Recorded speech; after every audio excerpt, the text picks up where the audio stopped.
کے کردار منتقل ہوتا ہے، جذبات منتقل ہوتے ہیں، احساسات منتقل ہوتے ہیں۔ یہاں ایک بات مجھے یاد آئی، عنوان میں نہیں لیکن بات عنوان سے ٹچ ہے۔ ایک مرتبہ حضرت ٹیپو سلطان کے چھوٹے بھائی کو ٹیپو سلطان نے انگریزوں سے بات کرنے کے لیے بھیجا۔ جب ٹیپو سلطان کا بھائی گیا اور آنے میں دیر ہوئی تو لوگوں نے چغلی کر دی، سلطان تیرا بھائی غدار تو نہیں، اتنی دیر ہو گئی، انگریزوں سے ہاتھ تو نہیں ملا لیا، انگریزوں سے ہاتھ تو نہیں ملا لیا۔ تو سلطان کو خیال آیا واقعی میرا بھائی غدار تو نہیں ہو گیا، آنے میں دیر ہو رہی ہے، انگریزوں سے ہاتھ تو نہیں ملا لیا۔ ایسے میں سلطان گھر میں آئے اور آ کر کے بے چینی میں ٹہلنے لگے، بے چینی سے ٹہل رہے تھے۔ ایسے میں ماں نے پوچھا ٹیپو کیا ہوا بیٹا؟ اس لیے کہ سلطان لوگوں کے لیے ہے، ماں کے لیے تو بیٹا بچہ ہی ہوتا ہے۔ تو کیا ہوا ٹیپو بیٹا؟ کہا ماں تمہارے بیٹے نے میری گردن کو نیچے کر دیا۔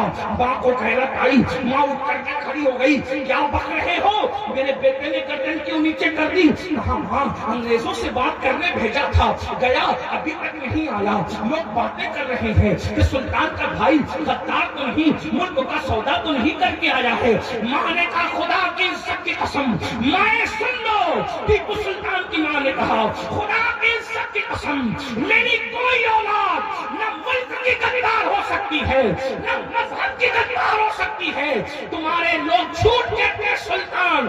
یہ کہہ کر کے غصے کا اظہار کرتے ہوئے بیٹھ گئی۔ تھوڑی ہی دیر گزری تھی کہ سلطان کے بھائی آئے، خوشخبری لے کر آئے، سودا کر کے نہیں بلکہ ان لوگوں کو اپنے معاہدے کے اندر کے جال میں پھنس کر کے آئے۔ ماں کو سلطان نے کہا ماں میرے قدم لڑکھڑا گئے، مگر تم نے گھر میں بیٹھ کر اتنے یقین سے کیسے کہا کہ تمہارا بچہ ملک و ملت کا غدار نہیں ہو سکتا؟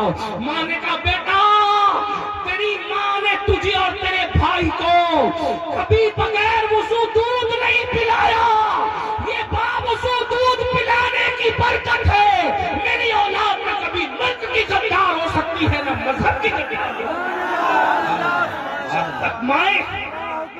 جب تک مائیں اپنے بچوں کو درود پڑھتے ہوئے دودھ پلاتی تھی، باوضو کے دودھ پلاتی تھی، ان کی نسل میں کوئی ٹیپو سلطان پیدا ہوتا تھا، کوئی اللہ اکبر اللہ اکبر، کوئی غوث الاعظم دستگیر پیدا ہوتا تھا، کوئی غریب نواز پیدا ہوتا تھا، کوئی صابر کلیل پیدا ہوتا تھا، کوئی بابا فرید پیدا ہوتا تھا۔ آج مائیں سیریل دیکھ کے دودھ پلا رہی، بلکہ اب تو دودھ پلا بھی نہیں رہی ہے۔ جو ماں اپنے بچوں کو دودھ نہیں پلائے گی وہ تیار ہو جائیں سانپوں سے، جہنم کے سانپوں سے اپنے سینے کو کٹوانے کے لیے۔ اور یہ تو ایک حدیث کی بات ہوئی، سائنس کی بات کر دی۔ آج سائنس کا کہہ رہے ہیں